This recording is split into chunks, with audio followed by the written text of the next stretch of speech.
Hello friends, कैसे हो? Hope सब बढ़िया हो गए। Welcome to my YouTube channel UGC NET commerce made easy. जैसे कि आपको पता है, यहाँ पे आपको पेपर टू कॉमर्स का complete syllabus from unit 1 to unit 10 करवाया जा रहा है। पेपर टू कॉमर्स जिसका पेपर कोड 08 है। यूनिट 3 बिजनेस इकोनॉमिक्स की हमने स्टार्ट की है। अब हम उसमें अपना नेक्स्ट टॉपिक्स को कंटिन्यू करने जा रहे हैं। स्टूडेंट्स, चलो शुरू करते हैं। जो हमारा अब टॉपिक है that is introduction to business forms and their objectives के साथ बिजनेस फॉर्म्स की डेफिनेशन और रोल को इंट्रोड्यूस करते हैं, यानी आपको मैं समझाता हूँ। जो बिजनेस इकोनॉमिक्स के पर्सपेक्टिव से उनके इंपॉर्टेंस को हाईलाइट करता है। ये एक फाउंडेशनल कॉन्सेप्ट है जो बिजनेस के इकोनॉमिक सिग्निफिकेंस को समझने के लिए बहुत ज़रूरी है।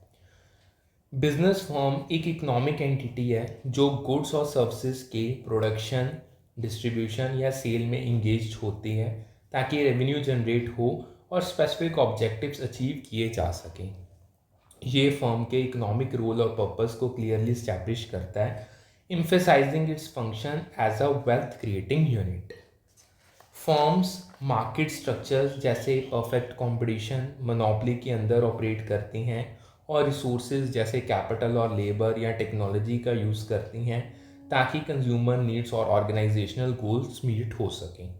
ये मार्केट एनवायरनमेंट और रिसोर्स यूटिलाइजेशन के कॉन्टेक्स्ट में फर्म्स के ऑपरेशंस को कनेक्ट करती है चीज़। अब देखते हैं बिजनेस फर्म्स के रोल को, जो उनके इकोनॉमिक और सोशल कंट्रीब्यूशंस को आउटलाइन करते हैं। ये बताते हैं कि फर्म्स कैसे इकोनॉमी और सोसाइटी को शेप करते हैं। पहला रोल है इकोनॉमिक कंट्रीब्यूशन, जो प्रोडक्शन और एम्प्लॉयमेंट के थ्रू ग्रोथ ड्राइव करता है। फर्म गुड्स और सर्विसेज प्रोड्यूस करके और जॉब्स क्रिएट करके इकोनॉमी को बूस्ट करते हैं। ये जीडीपी और इकोनॉमिक डेवलपमेंट में उनका डायरेक्ट इम्पैक्ट है।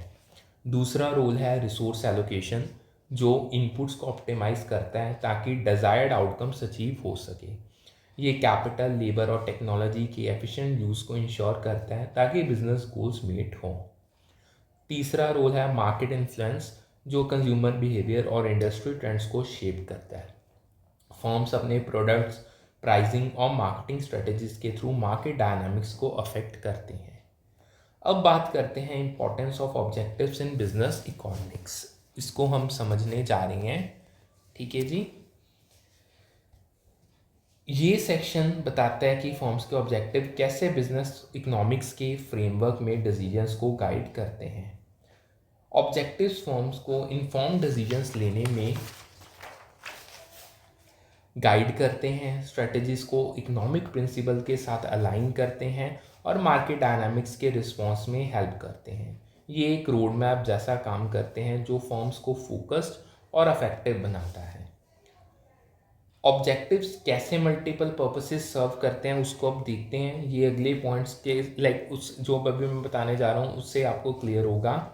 पहला पर्पस है डिसीजन मेकिंग गाइड्स, जो प्राइसिंग, प्रोडक्शन और इन्वेस्टमेंट स्ट्रेटजीज को डायरेक्ट करते हैं। ऑब्जेक्टिव्स फर्म्स को क्लियर डायरेक्शन देते हैं ताकि वो इकोनॉमिक प्रिंसिपल के बेसिस पे ऑप्टिमल डिसीजंस ले सके।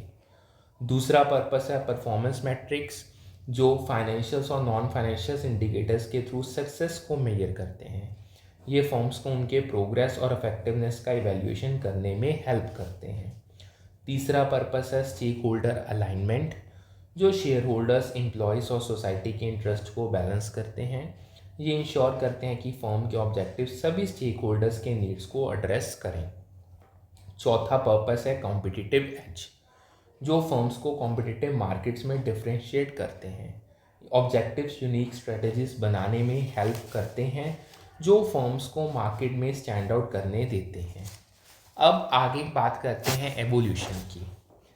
एवोल्यूशन ऑफ बिजनेस ऑब्जेक्टिव, ये सेक्शन जो मैं करवाने चाह रहा हूँ ये बताता है कि कैसे बिजनेस ऑब्जेक्टिव टाइम के साथ चेंज हुए और कैसे मॉडर्न फैक्टर्स ने इनको शेप किया।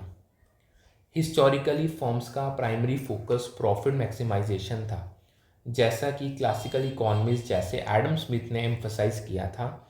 ये ट्रेडिशनल इकोनॉमिक थिंकिंग को रिफ्लेक्ट करता है जहाँ प्रॉफिट सबसे बड़ा गोल था। मॉडर्न ऑब्जेक्टिव्स इवॉल्व हुए और अगले पॉइंट्स अब आपको जो मैं आगे बताऊंगा ये एवोल्यूशन के रीजंस को एक्सप्लेन करेंगे, ठीक है जी। ये ट्रांजिशन को अब हाईलाइट करता हूँ मैं। पहला रीज़न है ग्लोबलाइजेशन, जो कंपटीशन और मार्केट अपॉर्चुनिटीज़ को इंक्रीज करता है। ये फर्म्स को ग्लोबल मार्केट्स में compete करने और न्यू अपॉर्चुनिटीज़ एक्सप्लोर करने के लिए फोर्स करता है। दूसरा रीज़न है स्टेक होल्डर एक्सपेक्टेशंस, जो सोशल और इन्वायरमेंटल रिस्पॉन्सिबिलिटी की डिमांड को क्रिएट करता है। ये फर्म से एक्सपेक्ट करता है कि वो सिर्फ प्रॉफिट नहीं बल्कि सोसाइटी और इन्वायरमेंट के लिए भी रिस्पॉन्सिबल हो। तीसरा रीज़न है टेक्नोलॉजिकल एडवांसमेंट्स, जो इनोवेशन और डिजिटल ट्रांसफॉर्मेशन पे एम्फेसिस देता है। ये फर्म्स को टेक्नोलॉजी ड्रिवन ऑब्जेक्टिव्स अडॉप्ट करने के लिए पुश करता है। चौथा रीज़न है रेगुलेटरी चेंजेस, जो ESG यानी इन्वायरमेंटल सोशल गवर्नेंस स्टैंडर्ड्स के कंप्लायंस को डिमांड करते हैं। ये फर्म्स को सस्टेनेबल और एथिकल प्रैक्टिसेस अडॉप्ट करने के लिए फोर्स करता है। होप सो आपको ये क्लियर होगा। अब आगे चलते हैं स्टूडेंट्स। अब शुरू करते हैं प्राइमरी ऑब्जेक्टिव्स बिजनेस फर्म्स के साथ, और इसमें प्रॉफिट मैक्सिमाइजेशन सबसे फर्स्ट है। ये बिजनेस फर्म्स का ट्रेडिशनल और कोर ऑब्जेक्टिव है, जो फाइनेंशियल सक्सेस को प्रायोरिटाइज करता है। प्रॉफिट मैक्सिमाइजेशन फर्म्स का ट्रेडिशनल ऑब्जेक्टिव है, जिसका एम है हाईएस्ट पॉसिबल प्रॉफिट अचीव करना बाय रेवेन्यू ऑप्टिमाइज और कॉस्ट मिनिमाइज करने के थ्रू। ये बिजनेस के फाइनेंशियल परफॉर्मेंस का सेंट्रल गोल है, जो एफिशिएंसी और प्रॉफिटेबिलिटी को ड्राइव करता है। अब देखते हैं इकोनॉमिक बेसिस प्रॉफिट मैक्सिमाइजेशन के, जो इसके थ्योरेटिकल फाउंडेशन को एक्सप्लेन करते हैं। ये इकोनॉमिक प्रिंसिपल्स के साथ ऑब्जेक्टिव्स को कनेक्ट करते हैं। फर्म्स प्रॉफिट मैक्सिमाइज करती हैं जहां उनकी मार्जिनल कॉस्ट इक्वल होती है मार्जिनल रेवेन्यू के। ये इक्विलिब्रियम पॉइंट है जहां एडिशनल यूनिट प्रोड्यूस करने का कॉस्ट और रेवेन्यू बैलेंस होता है। ये एक प्रीवियस ईयर क्वेश्चन है, यानी इसको ना याद रखना। मैं यहाँ पे लिख भी देता हूँ, मेंशन कर देता हूँ, MR is equal to MC। ठीक है जी, ये एक प्रीवियस ईयर क्वेश्चन है। प्रॉफिट का formula, profit is equal to TR minus TC। ये मैथमेटिकली प्रॉफिट को कैलकुलेट करता है, जहाँ TR सेल से आती है और TC सारे एक्सपेंसेस को कवर करती है। अब देखते हैं एप्लीकेशन प्रॉफिट मैक्सिमाइजेशन की, जो प्रैक्टिकल इम्प्लीमेंटेशन को हाईलाइट करेगी। फर्म्स प्राइजेस सेट करती हैं रेवेन्यू मैक्सिमाइज करने के लिए बेस्ड ऑन डिमांड इलास्टिसिटी। ये डिमांड के रिस्पॉन्सिवनेस को कंसीडर करता है ताकि ऑप्टिमल प्राइसिंग हो। फर्म्स प्रोडक्शन ऑप्टिमाइज करते हैं ताकि कॉस्ट रिड्यूस हो सके। ये एफिशिएंट रिसोर्स यूज़ और कॉस्ट मैनेजमेंट को चीज़ प्रमोट करती है। अब देखते हैं लिमिटेशन प्रॉफिट मैक्सिमाइजेशन की, जो उसके पोटेंशियल ड्रॉबैक्स को हाईलाइट करती हैं। शॉर्ट टर्म फोकस से लॉन्ग टर्म सस्टेनेबिलिटी निगलेक्ट हो सकती है। ये इमीडिएट प्रॉफिट पे ज़्यादा एम्फेसिस देता है, जो फ्यूचर ग्रोथ को कॉम्प्रोमाइज़ कर सकता है। Profit maximization non financial goals जैसे कस्टमर सेटिस्फेक्शन को इग्नोर करता है। ये प्योरली फाइनेंशियल ऑब्जेक्टिव है, जो क्वालिटेटिव एस्पेक्ट्स को ओवरलुक कर सकता है। होप सो आपको ये क्लियर होगा। आगे चलते हैं। अब एक प्रीवियस ईयर क्वेश्चन है, इकोनॉमिक प्रॉफिट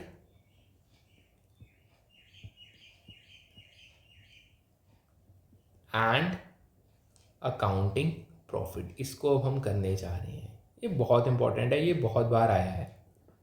ठीक है जी, ये हमारा क्वेश्चन है।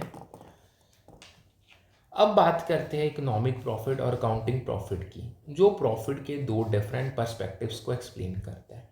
ये बिजनेस परफॉर्मेंस के मेजरमेंट को क्लैरिफाई करेगा। इकोनॉमिक प्रॉफिट अकाउंटिंग प्रॉफिट से छोटा होता है, क्योंकि इकोनॉमिक प्रॉफिट एक्सप्लिसिट कॉस्ट जैसे रेंट, वेजेस, मटेरियल्स और इम्प्लिसिट कॉस्ट जो अपॉर्चुनिटी कॉस्ट है, दोनों को कंसीडर करता है, जबकि अकाउंटिंग प्रॉफिट सिर्फ एक्सप्लिसिट कॉस्ट को लेता है। ये इकोनॉमिक प्रॉफिट के कॉम्प्रिहेंसिव नेचर को हाईलाइट करता है। अकाउंटिंग प्रॉफिट को रेवेन्यू माइनस एक्सप्लिसिट कॉस्ट से कैलकुलेट किया जाता है, जबकि इकोनॉमिक प्रॉफिट को revenue minus explicit cost minus implicit cost से कैलकुलेट किया जाता है। इम्प्लिसिट कॉस्ट के इंक्लूजन से इकोनॉमिक प्रॉफिट अकाउंटिंग प्रॉफिट से छोटा होता है। ठीक है जी, ये प्रॉफिट कैलकुलेशन के डिफरेंस को क्लैरिफाई करती है चीज़। अकाउंटिंग प्रॉफिट को टोटल रेवेन्यू से सारे पेड आउट कॉस्ट जैसे मैन्युफैक्चरिंग और ओवरहेड एक्सपेंसेस सब्ट्रैक्ट करके कैलकुलेट किया जाता है। ये बिजनेस का सरप्लस रिप्रेजेंट करता है आफ्टर ऑल कॉस्ट। इकोनॉमिक और प्योर प्रॉफिट वो रेजिडुअल अमाउंट है जो टोटल रेवेन्यू से सारे कॉन्ट्रेक्चुअल कॉस्ट को डिडक्ट करने के बाद बचता है। कॉन्ट्रेक्चुअल कॉस्ट में management transfer cost, insurable risk, depreciation और शेयर होल्डर्स पेमेंट शामिल होते हैं। ये ट्रू इकोनॉमिक गेन को रिप्रेजेंट करता है। ये भी एक प्रीवियस ईयर क्वेश्चन था। अब एक क्वेश्चन आता है first order condition of profit maximization. ये भी एक प्रीवियस ईयर क्वेश्चन है एंड वेरी इंपॉर्टेंट। इसको अब हम करने जा रहे हैं। अब देखते हैं first order condition to profit maximization, जो प्रॉफिट मैक्सिमाइजेशन के मैथमेटिकल फाउंडेशन को एक्सप्लेन करता है। ये इकोनॉमिक थ्योरी का कोर कॉन्सेप्ट है। प्रॉफिट मैक्सिमाइजेशन का फर्स्ट ऑर्डर कंडीशन है कि मार्जिनल रेवेन्यू मार्जिनल कॉस्ट के इक्वल होना चाहिए। यानी यही एक ही क्वेश्चन का दूसरा एस्पेक्ट। ठीक है जी। ये ऑप्टिमल प्रोडक्शन लेवल को डिफाइन करते हैं जहां प्रॉफिट मैक्सिमाइज होता है। मार्जिनल रेवेन्यू वो एडिशनल रेवेन्यू है जो एक और यूनिट सेल करने से मिलता है, जबकि मार्जिनल कॉस्ट वो एडिशनल कॉस्ट है जो एक और यूनिट प्रोड्यूस करने में लगती है। ये रेवेन्यू और कॉस्ट के इंक्रीमेंटल चेंजेस को हाईलाइट करता है। MR is equal to MC condition imply करती है कि फर्म को प्रोडक्ट्स प्रोड्यूस और सेल करते रहना चाहिए जब तक हर एडिशनल यूनिट का मार्जिनल रेवेन्यू मार्जिनल कॉस्ट के इक्वल या ज़्यादा हो। ये ऑप्टिमल प्रोडक्शन डिसीजन को गाइड करती है जी। जब MR MC से बड़ा होता है तो एडिशनल यूनिट प्रोड्यूस करना रेवेन्यू को कॉस्ट से ज़्यादा कंट्रीब्यूट करता है, जो प्रॉफिट इंक्रीज करता है। लेकिन जब MC MR से बड़ा होता है तो एडिशनल यूनिट प्रोड्यूस करना रेवेन्यू से ज़्यादा कॉस्ट देता है, जो प्रॉफिट्स को रिड्यूस करता है। कंक्लूडिंग अगर मैं आपको बताऊं, इसका कंक्लूड करूं तो प्रॉफिट मैक्सिमाइजिंग आउटपुट लेवल वहाँ होता है जहां MR इक्वल टू MC होगा। ये इक्विलिब्रियम पॉइंट है जहां फॉर्म्स मैक्सिमम प्रॉफिट को अचीव करेंगी। ठीक है जी। MR is equal to MC condition apply करके फॉर्म्स ऑप्टिमल प्रोडक्शन और प्राइसिंग लेवल डिटरमाइन कर सकती हैं जो प्रॉफिट्स मैक्सिमाइज करते हैं कंसीडरिंग कॉस्ट और रेवेन्यू इम्प्लीकेशंस। ये प्रैक्टिकल डिसीजन मेकिंग को गाइड करती है। प्लीज होप सो आपको ये क्लियर होगा। अब नेक्स्ट चलते हैं। नेक्स्ट जो हमारा टॉपिक है वो बहुत इंपॉर्टेंट है, दैट इज अब बात करते हैं थ्योरीज ऑफ प्रॉफिट। एक क्रोनोलॉजिकल ऑर्डर में समझते हैं जो प्रॉफिट के नेचर और सोर्सेज को एक्सप्लेन करते हैं। ये इकोनॉमिक थॉट को एवोल्यूशन को हाईलाइट करते हैं। Theories of profit economic profit के नेचर और सोर्सेज को एक्सप्लेन करते हैं। अब इनको अगर क्रोनोलॉजिकल ऑर्डर में करें तो सबसे पहली थ्योरी है वॉकर्स थ्योरी ऑफ प्रॉफिट, जो 1870 में फ्रांसिस अमासा वॉकर ने प्रपोज की और कहती है कि प्रॉफिट रेंट ऑफ एबिलिटी है।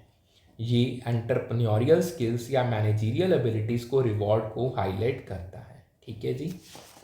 होप्स आपको समझ आ गया होगा।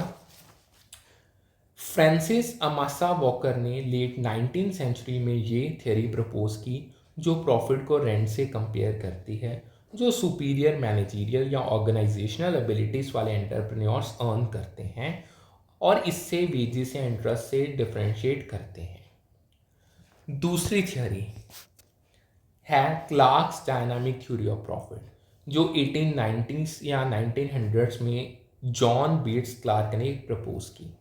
ये डायनामिक इकोनॉमिक कंडीशन के प्रॉफिट सोर्सेज को एक्सप्लोर करती है। जॉन बेट्स क्लार्क ने late 19 to early 20th century में आर्ग्यू किया कि प्रॉफिट्स डायनामिक इकोनॉमी में चेंजेस जैसे टेक्नोलॉजिकल एडवांसमेंट या मार्केट शिफ्ट से आते हैं, जो एंटरप्रेन्योर्स के लिए टेम्पररी सरप्लसेस को क्रिएट करते हैं। ठीक है जी। तीसरी थ्योरी आती है हॉलेस रिस्क थ्योरी ऑफ प्रॉफिट, जो 1900 में फ्रेडरिक बी हॉले ने प्रपोज की। ये रिस्क टेकिंग के प्रॉफिट कनेक्शन को हाईलाइट करती है।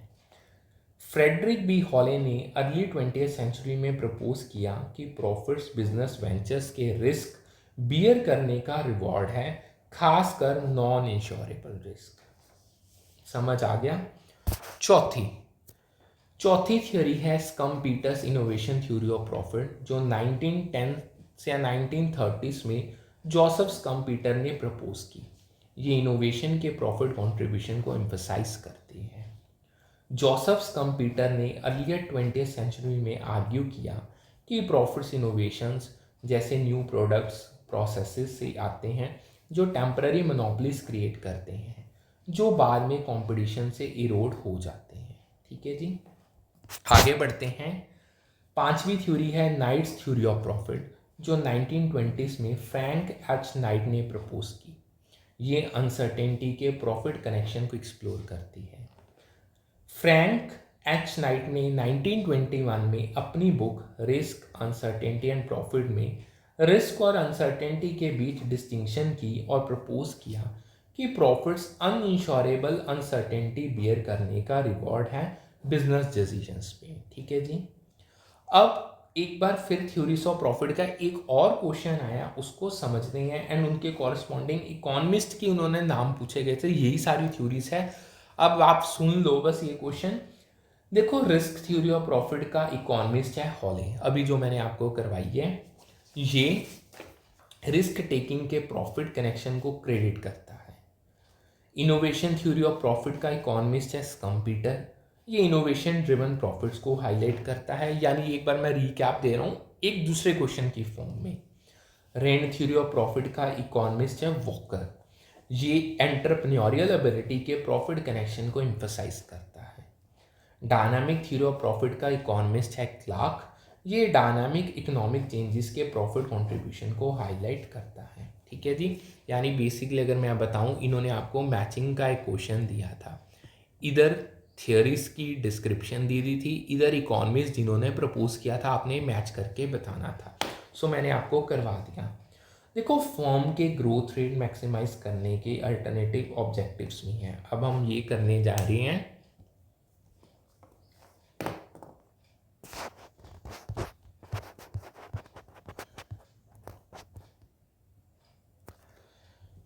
सब्जेक्ट टू, जो अभी मैं बता रहा था, फर्म के ग्रोथ रेट मैक्सिमाइज करने के अल्टरनेट ऑब्जेक्टिव्स हैं। सब्जेक्ट टू मैनेजरियल और फाइनेंशियल कंस्ट्रेंट्स को रॉबिन मैरिस ने एडवोकेट किया। उन्होंने managerial utility maximization theory propose की, जो लार्ज बिजनेस कॉरपोरेशन के लिए ग्रोथ का इंपॉर्टेंस को एम्फसाइज करते गया। ये ना एक छोटा सा प्रीवियस ईयर क्वेश्चन था। अब बात करते हैं वेल्थ मैक्सिमाइजेशन की, जो एक मॉडर्न और लॉन्ग टर्म ऑब्जेक्टिव है। ये शेयर होल्डर्स वैल्यू पे फोकस करता है। वेल्थ मैक्सिमाइजेशन फर्म के मार्केट वैल्यू या शेयर होल्डर्स वेल्थ को इंक्रीज करता है, जो NPV of future cash flows या शेयर प्राइजेस से मेजर होता है। ये long term financial value creation को प्रायोरिटाइज करता है।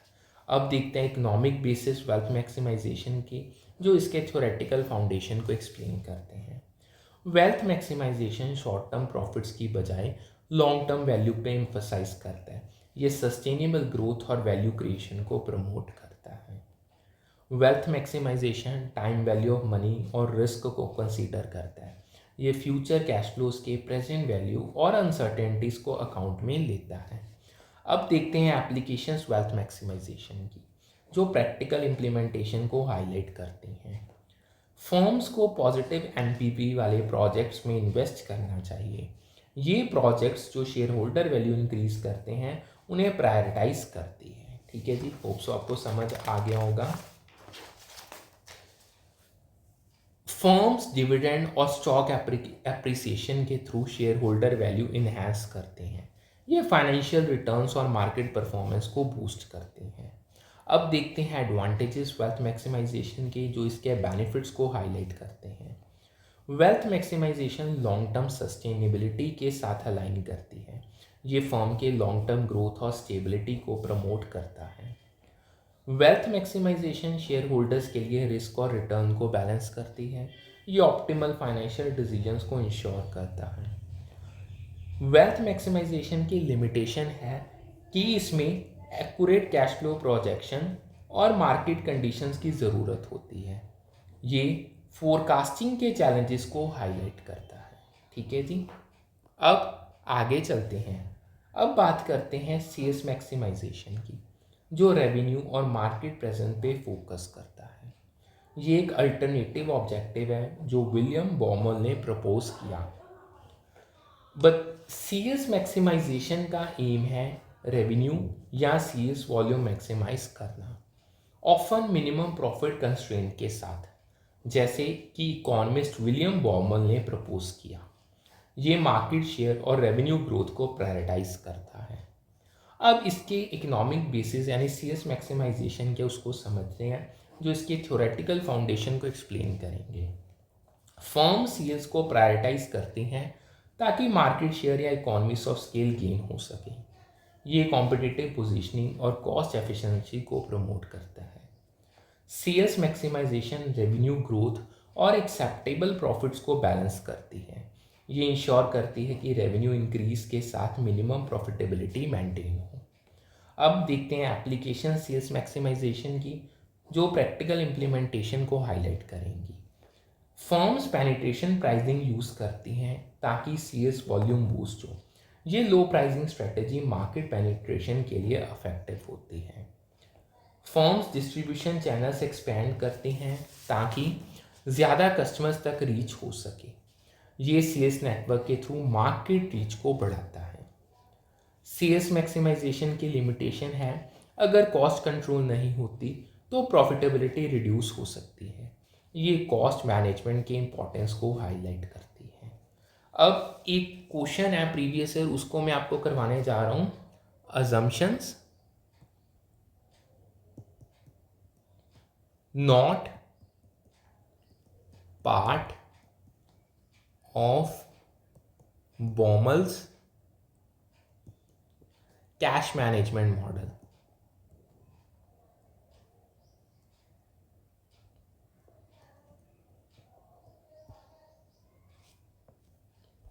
अब बात करते हैं बॉमल्स कैश मैनेजमेंट मॉडल के अजम्पशंस की। ये फाइनेंशियल मैनेजमेंट का एक इम्पॉर्टेंट मॉडल को एक्सप्लेन करते हैं। Baumol's cash management model cash balances को ऑप्टिमाइज करता है ताकि कॉस्ट मिनिमाइज हो सके। एक जो इसमें गलत थी, देखो वैसे तो मैं इसको आपको डिटेल में समझाता हूँ। Inability to forecast cash needs with certainty model का ये एक लाइन लिखी थी, मैं दोबारा से रिपीट करता हूँ।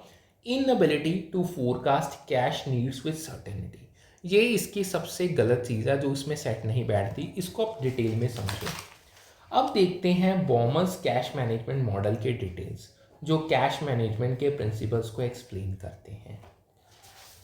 विलियम बॉमल ने प्रपोज किया कि ये मॉडल कैश को इन्वेंट्री के तरह ट्रीट करता है और होल्डिंग कॉस्ट यानी opportunity cost of holding cash और ट्रांजैक्शन कॉस्ट यानी सिक्योरिटीज़ को कैश में कन्वर्ट करने का कॉस्ट को, ये दोनों को बैलेंस करता है। ये कैश मैनेजमेंट के ट्रेड ऑफ को हाईलाइट करता है।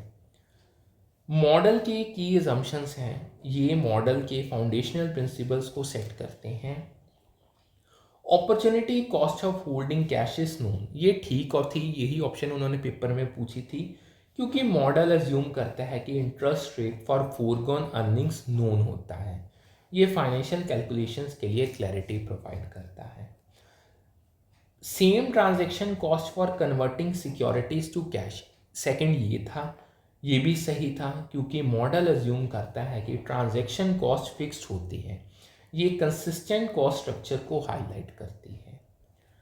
तीसरा, कैश पेमेंट अकर्स यूनिफॉर्मली या यूनिफॉर्मिटी, दोनों ये भी ठीक है क्योंकि मॉडल अज्यूम करता है कि कैश आउटफ्लो स्टेडी और प्रेडिक्टेबल होते हैं।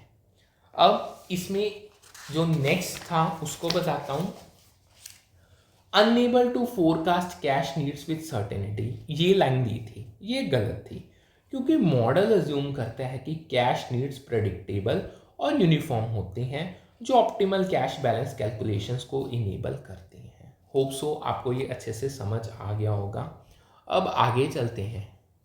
नेक्स्ट हमारा आता है अब बात करते हैं ग्रोथ मैक्सिमाइजेशन की, जो फर्म के एक्सपेंशन और स्केल पे फोकस करता है। ये एक लॉन्ग टर्म स्ट्रेटेजिक ऑब्जेक्टिव है। ग्रोथ मैक्सिमाइजेशन फर्म के साइज, मार्केट प्रेजेंस या ऑपरेशनल स्केल को एक्सपैंड करता है, जो रेवेन्यू, एसेट्स या मार्केट शेयर से मेजर होता है। ये फर्म के ग्रोथ ओरिएंटेड विजन को हाईलाइट करता है। अब देखते हैं इकोनॉमिक बेसिस ग्रोथ मैक्सिमाइजेशन के, जो इसके थ्योरेटिकल फाउंडेशन को एक्सप्लेन करते हैं। ग्रोथ इकोनॉमीज ऑफ स्केल और कॉम्पिटिटिव पोजीशनिंग को इन्हांस करता है।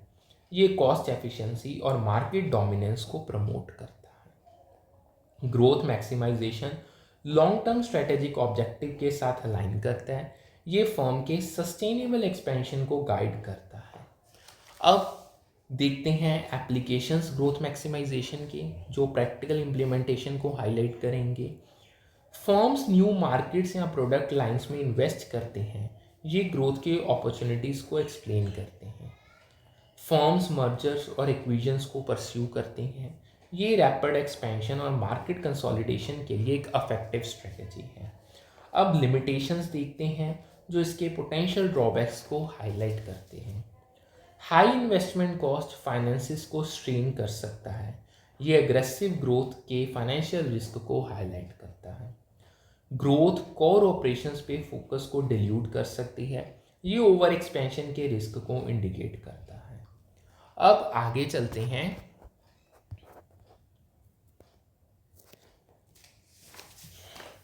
अब शुरू करते हैं सेकेंडरी ऑब्जेक्टिव और बिजनेस फर्म के साथ, और उसमें पहला है कस्टमर सेटिस्फेक्शन। ये नॉन फाइनेंशियल ऑब्जेक्टिव्स हैं जो कस्टमर लॉयल्टी को प्रायोरिटाइज करते हैं।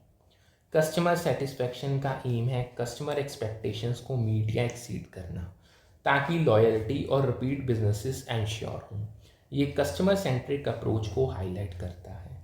अब देखते हैं इसके इकोनॉमिक बेसिस, जो इसके इकोनॉमिक रेशनल को एक्सप्लेन करते हैं।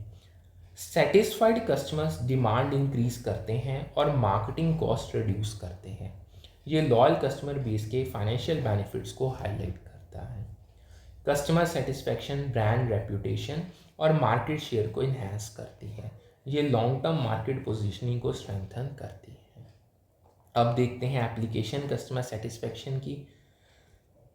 फर्म्स प्रोडक्ट क्वालिटी और आफ्टर सेल्स सर्विसेज इंप्रूव करती हैं। ये कस्टमर एक्सपीरियंस को चीज़ इन्हांस करती है। फर्म्स कस्टमर फीडबैक यूज़ करते हैं और प्रोडक्ट डेवलपमेंट के लिए। ये कस्टमर नीड्स के साथ प्रोडक्ट्स को अलाइन करता है। अब आगे चलते हैं एम्प्लॉय वेलफेयर, जो एम्प्लॉय वेलबींग और प्रोडक्टिविटी पे फोकस करता है। ये ह्यूमन रिसोर्स ओरिएंटेड ऑब्जेक्टिव है। Employee welfare employee wellbeing, productivity और रिटेंशन इंप्रूव करता है थ्रू फेयर वेजेस, ट्रेनिंग और वर्क लाइफ बैलेंस। ये एम्प्लॉय सेंट्रिक अप्रोच को हाईलाइट करता है। अब इसके इकोनॉमिक बेसिस देखते हैं, जो इसके इकोनॉमिक रेशनल को एक्सप्लेन करेंगे। मोटिवेटेड एम्प्लॉयज़ एफिशिएंसी और इनोवेशन इन्हांस करते हैं। ये वर्कफोर्स के पॉजिटिव इम्पैक्ट को चीज़ हाईलाइट करती है। एम्प्लॉय वेलफेयर टर्नओवर कॉस्ट को रिड्यूस करता है। ठीक है जी। ये एम्प्लॉय रिटेंशन के फाइनेंशियल बेनिफिट्स को एम्फसाइज करता है। अब देखते हैं एप्लीकेशंस एम्प्लॉय वेलफेयर की, जो समझते हैं। देखो, फर्म्स कॉम्पिटिटिव सैलरीज और बेनिफिट्स ऑफर करते हैं। ये एम्प्लॉय सेटिस्फेक्शन और लॉयल्टी को चीज़ प्रमोट करती है। फर्म्स ट्रेनिंग और करियर डेवलपमेंट प्रोवाइड करते हैं। ये एम्प्लॉय स्किल्स और ग्रोथ को चीज़ इन्हांस करती है।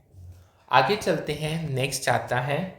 अब बात करते हैं सोशल रिस्पॉन्सिबिलिटी एंड सस्टेनेबिलिटी की, जो सोसाइटल और एनवायरमेंटल वेलबींग पे फोकस करते हैं। सोशल रिस्पॉन्सिबिलिटी और सस्टेनेबिलिटी सोसाइटल और एनवायरमेंटल वेलबींग में कंट्रीब्यूट करती है, जो ईएसजी प्रिंसिपल्स के साथ अलाइन होता है। ये एथिकल और सस्टेनेबल प्रैक्टिसेस को चीज़ प्रमोट करती है। इसके इकोनॉमिक बेसिस को अगर समझें, सबसे पहले सोशल रिस्पॉन्सिबिलिटी कॉरपोरेट रेप्यूटेशन और इन्वेस्टर ट्रस्ट को इन्हांस करती है। ये पॉजिटिव ब्रांड इमेज और फाइनेंशियल स्मूथ को चीज़ प्रमोट करती है। सस्टेनेबिलिटी रेगुलेटरी और रेप्यूटेशनल रिस्क को मिटिगेट करती है। ये कंप्लायंस और पब्लिक परसेप्शन के चैलेंजेस को चीज़ एड्रेस करती है। अब इसके अगर एप्लीकेशंस देखें, फर्म्स सस्टेनेबल प्रैक्टिसेस अडॉप्ट करती हैं, जैसे कार्बन एमिशन रिड्यूस करना, ये इन्वायरमेंटल इम्पैक्ट को मिनिमाइज करता है।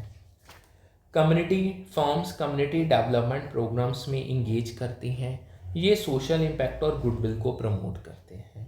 अब आगे आता है, अब बात करते हैं market share and competitive advantage की, जो मार्केट डोमिनेंस और डिफरेंशिएशन पे फोकस करता है। ये अगेन एक स्ट्रेटेजिक ऑब्जेक्टिव है। मार्केट शेयर और कॉम्पिटिटिव एडवांटेज का एम है मार्केट सेगमेंट डोमिनेट करना या कॉम्पिटिटर्स को आउट परफॉर्म करना थ्रू डिफरेंशिएशन या कॉस्ट लीडरशिप। ये मार्केट पोजीशनिंग को स्ट्रेंथन करता है। अब इसके इकोनॉमिक बेसिस समझते हैं, जो इसके इकोनॉमिक रेशनल को समझाएंगे। Higher market share economies of scale और बार्गेनिंग पावर को प्रोवाइड करता है। ये कॉस्ट एफिशिएंसी और सप्लायर नेगोशिएशंस में स्ट्रेंथ प्रोवाइड करता है। Competitive advantage long term profitability ensure करती है। ये यूनिक पोजीशनिंग के थ्रू सस्टेनेबल प्रॉफिट्स को प्रमोट करती है। इसकी अगर एप्लीकेशंस देखें, फर्म्स प्रोडक्ट्स या सर्विसेज इनोवेट करती हैं ताकि डिफरेंशिएट हो सके। ये यूनिक ऑफरिंग्स के थ्रू मार्केट एज को क्रिएट करता है।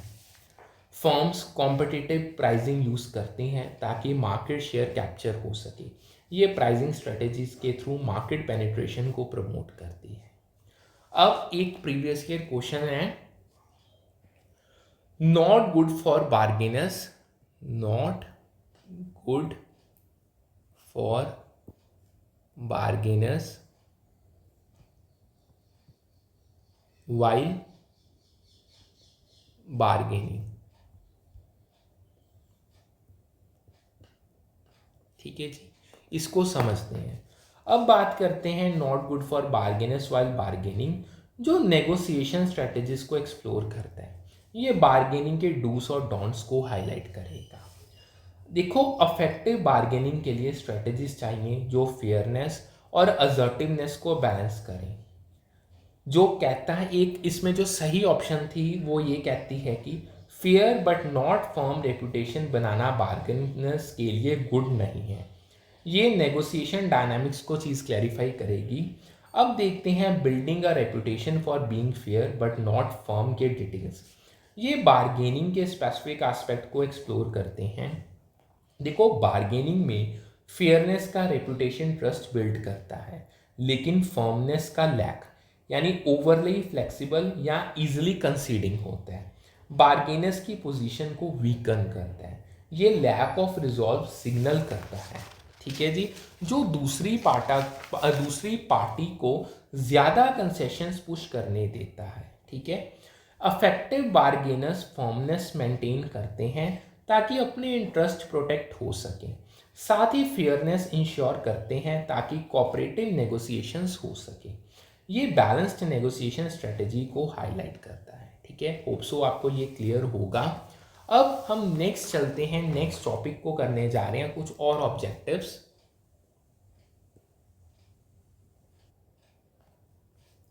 स्टूडेंट्स, चलो शुरू करते हैं अदर इमर्जिंग ऑब्जेक्टिव्स के साथ। और पहला है इनोवेशन एंड टेक्नोलॉजिकल एडवांसमेंट। ये मॉडर्न बिजनेस के लिए क्रिटिकल ऑब्जेक्टिव है जो डिजिटल इकोनॉमी में कॉम्पिटिटिवनेस को ड्राइव करता है। इनोवेशन और टेक्नोलॉजिकल एडवांसमेंट का फोकस है न्यू प्रोडक्ट्स, प्रोसेसेस या टेक्नोलॉजीज डेवलप करना ताकि डिजिटल इकोनॉमी में कॉम्पिटिटिव रहा जाए। ये फर्म्स को मार्केट में रेलेवेंट और अहेड रखता है। अब देखते हैं इसके इकोनॉमिक बेसिस। इनोवेशन और टेक्नोलॉजिकल एडवांसमेंट की इनोवेशन प्रोडक्ट डिफरेंशिएशन और मार्केट लीडरशिप को ड्राइव करता है। ये यूनिक ऑफरिंग्स के थ्रू फर्म्स को मार्केट में डिस्टिंक्ट और डोमिनेंट बनाता है। टेक्नोलॉजिकल एडवांसमेंट्स टेक्नोलॉजिकल डिस्ट्रप्शंस जैसे आर्टिफिशियल इंटेलिजेंस, IoT के रिस्पॉन्स में होते हैं। ये फर्म्स को डिस्ट्रप्टिव चेंजेस के साथ अडाप्ट करने में हेल्प करते हैं। अगर इसकी एप्लीकेशंस देखें, फर्म्स रिसर्च एंड डेवलपमेंट में इन्वेस्ट करती हैं ताकि इनोवेटिव प्रोडक्ट्स डेवलप हो सकें। ये न्यू आइडियाज़ और सॉल्यूशंस को प्रमोट करता है। फर्म्स एआई और ऑटोमेशन अडॉप्ट करते हैं ताकि ऑपरेशनल एफिशिएंसी इंक्रीज हो। ये कॉस्ट रिडक्शन और प्रोडक्टिविटी को इन्हांस करता है। अब बात करते हैं रिस्क मैनेजमेंट एंड स्टेबिलिटी की, जो बिजनेस के लॉन्ग टर्म वायबिलिटी को इंश्योर करता है। रिस्क मैनेजमेंट और स्टेबिलिटी का एम है फाइनेंशियल, ऑपरेशनल और मार्केट रिस्क को मिनिमाइज करना ताकि लॉन्ग टर्म वायबिलिटी इंश्योर हो। ये फर्म के सस्टेनेबल ऑपरेशंस को प्रोटेक्ट करता है। अब इसके इकोनॉमिक बेसिस को समझते हैं जिससे आपको थोड़ी सी और ज़्यादा क्लैरिटी मिलेगी। रिस्क मैनेजमेंट इकोनॉमिक फ्लक्चुएशंस या रेगुलेटरी चेंजेस से अनसर्टेनिटीज़ को मिटिगेट करता है। ये एक्सटर्नल चैलेंजेस के इम्पैक्ट को कम करता है। स्टेबिलिटी स्टेक होल्डर्स के लिए कंसिस्टेंट परफॉर्मेंस इंश्योर करती है। ये प्रेडिक्टेबल रिटर्न्स और ट्रस्ट को प्रमोट करती है। अब इसकी एप्लीकेशंस की बात करें, फर्म्स हेजिंग यूज करते हैं ताकि करेंसी रिस्क मैनेज हो सके। ये फाइनेंशियल वोलेटिलिटी के अगेंस्ट प्रोटेक्शन देती है चीज़।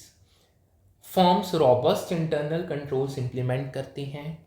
ये ऑपरेशनल और फाइनेंशियल रिस्क को मिनिमाइज करता है थ्रू स्ट्रक्चर्ड प्रोसेसेस।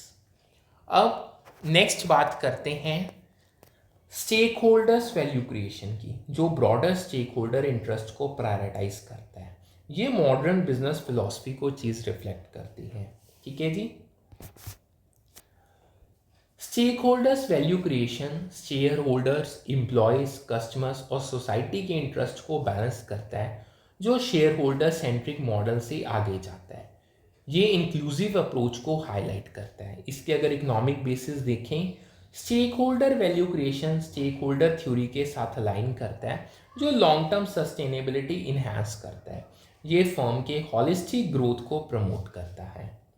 ये ऑब्जेक्टिव एथिकल इन्वेस्टर्स और कस्टमर्स को अट्रैक्ट करता है। ये रिस्पॉन्सिबल बिजनेस प्रैक्टिसेस के थ्रू ट्रस्ट और लॉयल्टी को बिल्ड करता है। एप्लीकेशंस अगर समझें, फर्म्स ट्रांसपेरेंट रिपोर्टिंग के थ्रू स्टेक होल्डर्स को इंगेज करती हैं। ये अकाउंटेबिलिटी और ट्रस्ट को प्रमोट करता है। ईएसजी इनिशिएटिव्स यानी फर्म्स ईएसजी इनिशिएटिव्स को प्रायोरिटाइज करती हैं। ये एनवायरमेंटल, सोशल और गवर्नेंस गोल्स को बिजनेस स्ट्रेटेजी में इंटीग्रेट करता है। ग्लोबल एक्सपेंशन, ठीक है जी, एक प्रीवियस ईयर क्वेश्चन है, उसको अब हम करने जा रहे हैं। ग्लोबल एक्सपेंशन, उसके रिलेटेड है क्वेश्चन। अब बात करते हैं ग्लोबल एक्सपेंशन की, जो इंटरनेशनल मार्केट्स में ग्रोथ को टारगेट करता है। ये स्ट्रेटेजिक और एम्बिशियस ऑब्जेक्टिव है। ग्लोबल एक्सपेंशन इंटरनेशनल मार्केट्स में एंटर करने का एम रखता है ताकि रेवेन्यू इंक्रीज और रिस्क डाइवर्सिफाई हो सके। ये ग्लोबल प्रेजेंस और फाइनेंशियल स्टेबिलिटी को प्रमोट करता है। इकोनॉमिक बेसिस अगर देखें, global expansion new consumer basis और इकोनॉमिक्स ऑफ स्केल को टॉप करता है। ये मार्केट रीच और कॉस्ट एफिशिएंसी को इन्हांस करता है। Global expansion domestic market volatility के रिस्क को मिटिगेट करता है। ये डाइवर्सिफाइड मार्केट्स के थ्रू स्टेबिलिटी प्रोवाइड करते हैं। अब इसकी अगर एप्लीकेशंस देखें, फर्म्स ओवरसीज सब्सिडरीज या पार्टनरशिप्स इस्टेब्लिश करती हैं। ये ग्लोबल मार्केट्स में एंट्री और ऑपरेशंस को इनेबल करता है। फर्म्स प्रोडक्ट्स को ग्लोबल मार्केट्स के लिए अडाप्ट करते हैं। ये लोकल कंज्यूमर नीड्स के साथ अलाइनमेंट को इंश्योर करता है। अब नेक्स्ट चलते हैं, नेक्स्ट एक और प्रीवियस ईयर क्वेश्चन है, उसको अब हम करने जा रहे हैं। अब बात करते हैं steps of decision making in business economics की, जो बिजनेस प्रॉब्लम्स के सॉल्यूशन के लिए स्ट्रक्चर्ड अप्रोच देते हैं। ये डिसीजन मेकिंग प्रोसेस को क्लैरिफाई करते हैं। ये एक प्रीवियस ईयर क्वेश्चन है। Decision making process in business economics economic principles apply करते हैं ताकि बिजनेस प्रॉब्लम सॉल्व हो सके। ठीक है जी। इसका पहला स्टेप है डिटरमाइनिंग एंड डिफाइनिंग ऑब्जेक्टिव्स। ये बताता है कि बिजनेस का गोल जैसे profit maximization, market share growth define करना ज़रूरी है ताकि डिसीजन मेकिंग प्रोसेस गाइडेड हो।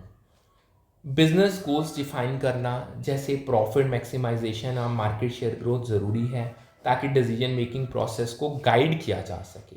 ये क्लियर डायरेक्शन सेट करता है। दूसरा स्टेप है आइडेंटिफाइंग बिजनेस रिलेटेड इश्यूज। ये स्पेसिफिक प्रॉब्लम्स या अपॉर्चुनिटीज़ जैसे डिक्लाइनिंग सेल्स, कॉस्ट इंक्रीजेस को आइडेंटिफाई करता है जिनके लिए डिसीजन चाहिए। स्पेसिफिक प्रॉब्लम्स या अपॉर्चुनिटीज़ आइडेंटिफाई करना जैसे डिक्लाइनिंग सेल्स, कॉस्ट इंक्रीजेस ज़रूरी है जो डिसीजन रिक्वायर करते हैं। ये प्रॉब्लम सॉल्विंग के स्टार्टिंग पॉइंट को चीज़ हाईलाइट करती है। तीसरा स्टेप है collection and analysis of relevant data.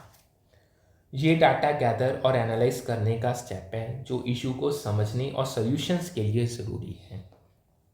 Data gather और एनालाइज करना जैसे मार्केट ट्रेंड्स, फाइनेंशियल ज़रूरी है ताकि इशू समझा जाए और सॉल्यूशंस इन्फॉर्म्ड हो। ये डाटा ड्रिवन डिसीजंस को प्रमोट करती है चीज़। चौथा स्टेप है inventing developing possible courses of action. ये अल्टरनेटिव सॉल्यूशंस या स्ट्रेटजीज डेवलप करने का स्टेप है जो डाटा एनालिसिस के पास ये उससे डाटा एनालिसिस पे बेस्ड होता है। अल्टरनेटिव सॉल्यूशंस या स्ट्रेटजीज डेवलप करना जैसे price reduction, new product launch data analysis के बेसिस पे होता है। ये क्रिएटिव प्रॉब्लम सॉल्विंग को हाईलाइट करता है। पांचवा स्टेप है selection and implementation of decision. ये बेस्ट अल्टरनेटिव चूज और इम्प्लीमेंट करने का स्टेप है जो ऑब्जेक्टिव अचीव करता है। बेस्ट अल्टरनेटिव चूज और इम्प्लीमेंट करना और आउटकम्स मॉनिटर करना ज़रूरी है ताकि ऑब्जेक्टिव्स अचीव हों। ये डिसीजन मेकिंग प्रोसेस को कंप्लीट करता है। होप सो आपको ये समझ आ गया होगा।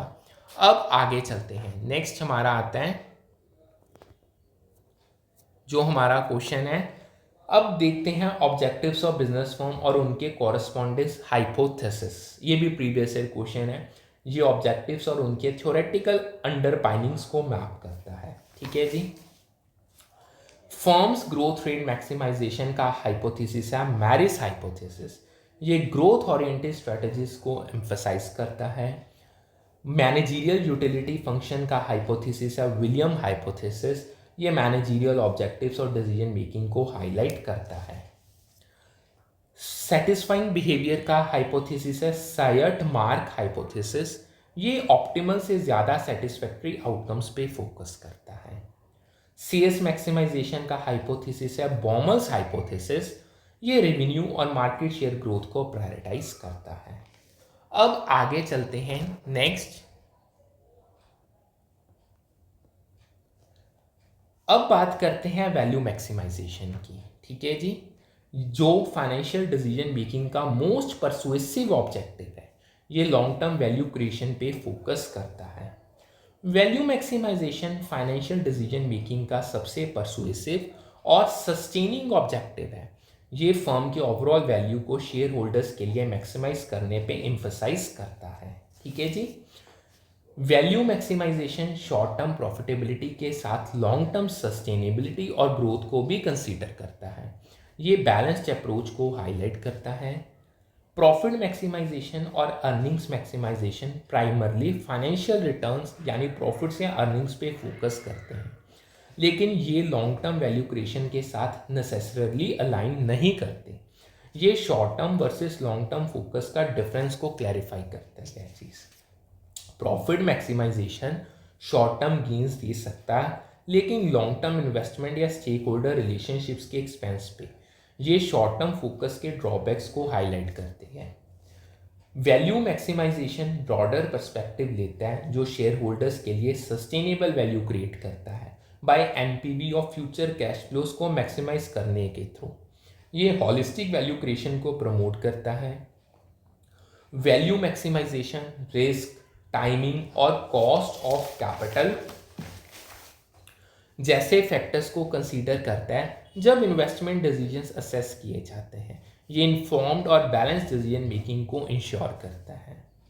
फर्म के वैल्यू मैक्सिमाइज करने से सस्टेनेबल रिटर्न्स शेयर होल्डर्स को मिलती हैं और ऑर्गेनाइजेशन की ओवरऑल वेल्थ इन्हेंस होती है।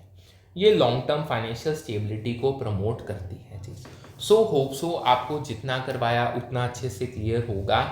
Complete syllabus from unit 1 to unit 10 करवाया जाएगा। यूनिट 3 बिजनेस इकोनॉमिक्स की हमने स्टार्ट की है। अगर आपको कोई डाउट आता है आप डाउट को या तो यूट्यूब पे कमेंट सेक्शन में मेंशन कर दो या टेलीग्राम पे डायरेक्ट मैसेज भी आप कर सकते हो। ग्रुप का या चैनल का लिंक आपको डिस्क्रिप्शन में, यूट्यूब डिस्क्रिप्शन में मिल जाएगा। देखो, एक चीज़ याद रखो, अगर मैं क्लास में करवा रहा हूँ, मैं कोई बुक का यूज़ नहीं कर रहा, मुझे बहुत सारी क्वेरीज आ रही हैं, ये कोई भी बुक नहीं है, ये खुद नोट्स मैंने फ्रेम किए हुए हैं, कंपाइल किए हुए हैं। सो क्लास जैसे जैसे चलती जाती है, आप उसके अकॉर्डिंग ही अपने नोट्स खुद फ्रेम करते जाओ। टारगेट यही है, हमने जेआरएफ फर्स्ट अटेम्प्ट में क्रैक करना है। सो करते हैं आज का सेशन वाइंड अप, फिर मिलते हैं with a new session with a new set of topics. Thank you.